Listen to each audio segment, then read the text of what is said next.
Good morning, good afternoon, good evening, whatever time of day that you may be watching this video.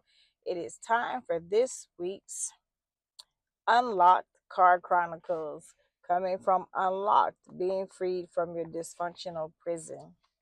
So, this week we're going to talk about the reflections entitled No More Regrets.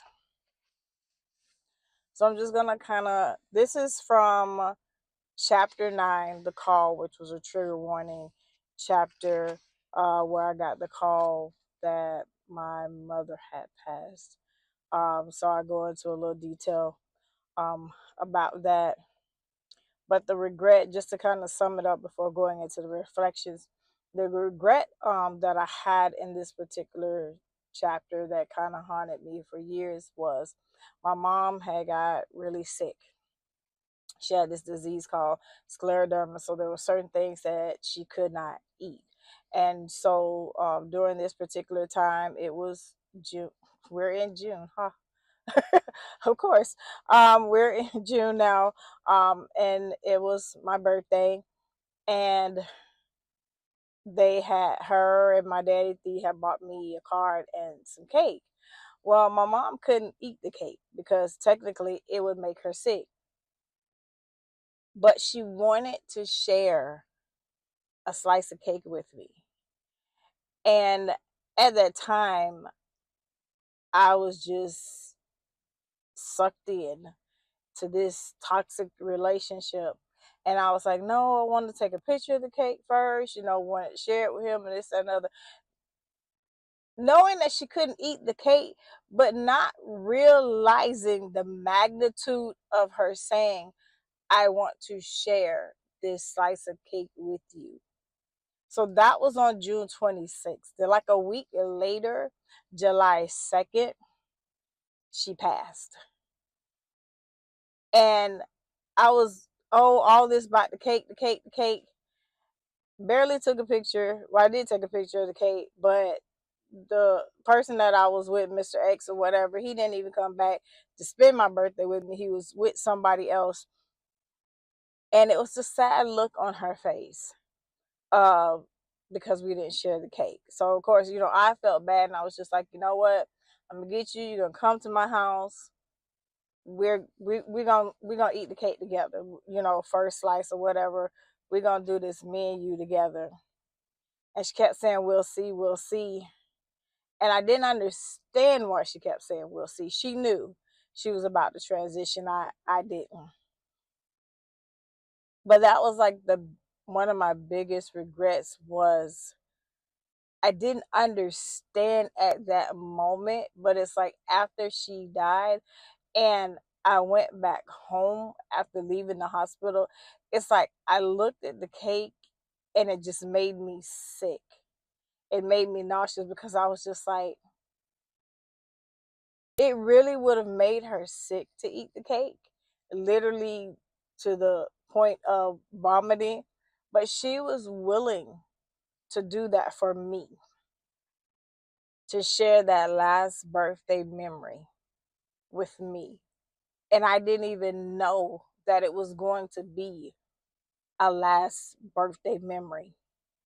And like after that, it was about 14, yeah, it was about 14 years before I actually celebrated my birthday again. I didn't want to hear happy birthday. I didn't want a card. I definitely did not want a cake. I would not celebrate because I had that deep regret in the pit of my stomach. Like, how could I have done that? Like, why didn't I see it? But we can get so blinded by so many things that we do things that make no sense and don't realize the gravity of the situation and the effect that it has on the other person. So the reflections on this is called No More Regrets. And one of the questions is, what is something that you did or did not do that you still regret? Like I said, yes, that was part of it, but I went into this like seclusion or isolation if you will, with different things and with people of not being able to celebrate. Yes, years later I was able to come out of that. My husband, he helped me to come out of it and be able to celebrate again. But it was so much that I lost. But not only that, there's been other things in my life because of the trauma and the different things that has happened that I have limited myself. And I'm in a place now where I don't want to limit myself or even allow others to limit me, because I want to be able to soar. I want to break that glass ceiling that I created. Because how many know we can create limitations for ourselves and put limitations on ourselves that others don't even put on us? They may see us as fearless, they may see us as limitless, but because of different choices, because of different things that happen, and we put those limitations on ourselves, it's hard to see ourselves as fearless, as bold, as courageous, as able to conquer and do anything. And others can look at us and think we have it all together, and we can be drowning. The other question is, does it hinder your life's forward movement? For me, yeah, because like I said, I didn't celebrate because of other different things in life. I didn't do those things that I wanted to do, that I desired to do, because of fear, because of guilt, because of condemnation. So what are those things that you want to do that you have held yourself back, or you have stopped or limited yourself because of choices or because of regret? Because you wanted to do certain things, but you didn't because of choices that you made, or choices that were made for you. Because you know that even though there are certain choices that are made for us, that we don't have to stay stuck in those places. We're able to come out of those places and those spaces and create a new dynamic for ourselves. So we don't have to live in the shoulda, woulda, coulda. We don't have to live in regret. It is a choice. It is a choice that we make each and every day when we get up, to go to the left or go to the right, to be a better person today than we were yesterday, to know right from wrong and choose right. What is the path that God is calling you to? What is it that He's telling you to do in this hour, in this season? But you're still holding on to that regret, or to that issue, or that problem that held a grip on you in the past, that you're refusing to allow yourself or forgive yourself and move forward, to be able to be free and conquer and do all that you're called to do. The other question is, does it affect how you see things? When we have regrets, of course, a lot of times we can say, oh, well, I'm just cautious. I'm just cautious is another way of saying I'm scared. I'm fearful because this happened or that happened and I didn't like the outcome, or it was a negative outcome. We're supposed to have wisdom. We're supposed to be wise, use wisdom. Yes, we're supposed to count the cost before we do different things. But cautious and fear, they're not supposed to be synonymous or interchangeable. But a lot of times, if you really sit back and you do the mirror reflections, you saying, oh, I'm just being cautious about this situation, or cautious about this person, or cautious about what I'm supposed to do next. And a lot of times, it's not really cautious, it's you're in fear. I don't want to repeat the same mistake that I made before. I don't want to feel the same thing that I felt before when I went down that road, or when this, that, or the other happened. And so, because we go through many things, or we have those regrets, or we have the different issues or different things, we put ourselves in a box.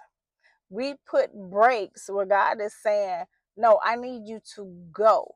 I need you to move through this because it's on the other side of through. How can you get to the other side unless you go through it? You have to walk through the valley to get to the other side.